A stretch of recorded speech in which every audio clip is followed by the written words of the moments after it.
کسی کو میں نے ایسا یعنی سار اٹھانے نہیں دیا، یعنی اس طرح کی باتیں ایک ایمان والے، اللہ اس کے رسول اور قیامت قبر پر ایمان رکھنے والے کو زیب نہیں دیتی۔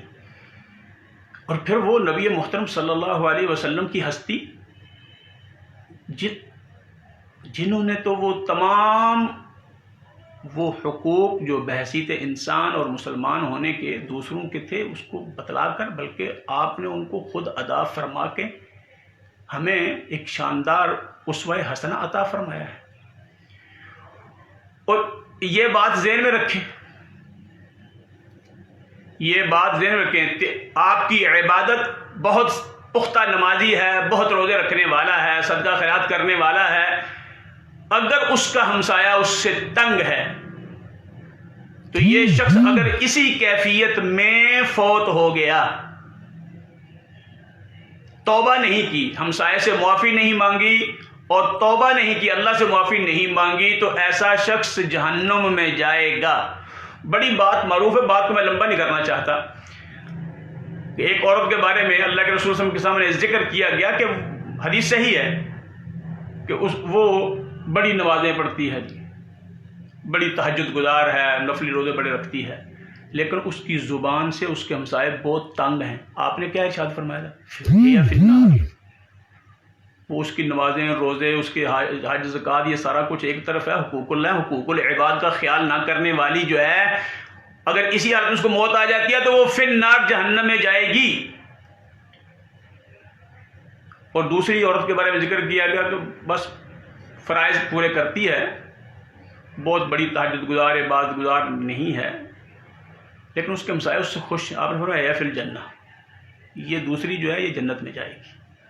اور امام مسلم کی جو حدیث ہے جس میں آپ سب اسی روایت کے جو لفظ ہیں وہ بات ختم ہو گئی ہے، اس میں کوئی ابہام نہیں رہا کہ ہمسائے کو تنگ کرنے والا۔ امام کائنات فرماتے ہیں لا يدخل الجنت من لا يأمن جارہ بوائقہ، وہ انسان جنت میں داخل نہیں ہوگا جس کا ہمسایہ اس سے پریشان ہے، تنگ ہے۔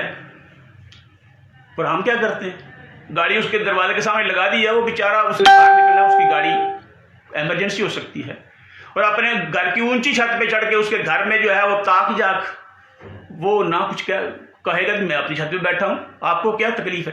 انداز دیکھیں، اپنی چھت پہ بیٹھ، اس کے گھر میں نظر پڑ رہی ہے، اس کی مائیں، بہنیں، بیٹی ہیں، پردہ دار ہیں، وہ آپ گھر سے باہر، کمرے سے باہر نکلنے سے نہیں نکل رہی ہیں آپ کی وجہ سے، آپ اوپر بیٹھے ہیں۔ اور کچھ تو اس طرح کے لوگ ہوتے ہیں کہ وہ انہوں نے مختلف آلات رکھے ہیں، گھروں کی چھتوں اونچی پہ بیٹھ کے مختلف گھروں میں وہ دوربین، مائکروسکوپ کے ذریعے جو ہے وہ تانک جھانک کر کے کیا ملتا ہے آپ کو۔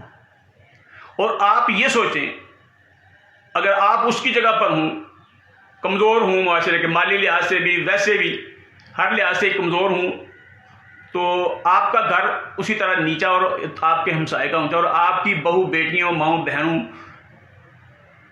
کسی دوسرے سے پریشان ہوں، وہ ان کو مائکروسکوپ سے چھت پر چڑھ کے تنگ کرتا ہے، تو وہ آپ کو کیسا لگے گا؟ برداشت کر لیں گے؟ بھائی یہی تو بات ہے جو آپ خود اپنے لیے، اپنی ماں، بہن، بیٹی کے لیے برداشت نہیں کر سکتے، وہی کام آپ دوسرے کی بہن، بیٹی کے ساتھ کیسے کر لے ہیں؟ کیا آپ نے لا الہ الا اللہ محمد الرسول اللہ نہیں پڑھا؟ کیا آپ کا قبر پر ایمان نہیں ہے کہ قبر میں جانا ہے، اللہ کے سامنے قیامت دن اکیلے پیش ہونا، کو اس پر ایمان نہیں ہے؟ جنت اور جہنم پر ایمان نہیں ہے؟ اور امام کائنات کا یہ فرمان کہ لا يدخل الجنت من لا يأمن جارہ بوائقہ، بات ختم ہو گئی ہے کہ وہ شخص کبھی بھی جنت میں داخل نہیں ہوگا جو انسان، جس کا ہمسایہ اس سے پریشان ہے۔ اللہ سے دعا ہے کہ اللہ مجھے، آپ کو اپنے ہمسایوں کا بہت اچھے طرح خیال رکھنے، اگر ہم ان کے ساتھ نیکی نہیں کر سکتے تو ان کو تکلیف کسی لحاظ سے نہ پہنچائیں۔ اللہ مجھے آپ کو اپنے ہمسایوں سے بہت اچھا سلوک کرنے کی توفیق عنایت فرمائے۔ وآخر دعوانا الحمد للہ رب العالمین۔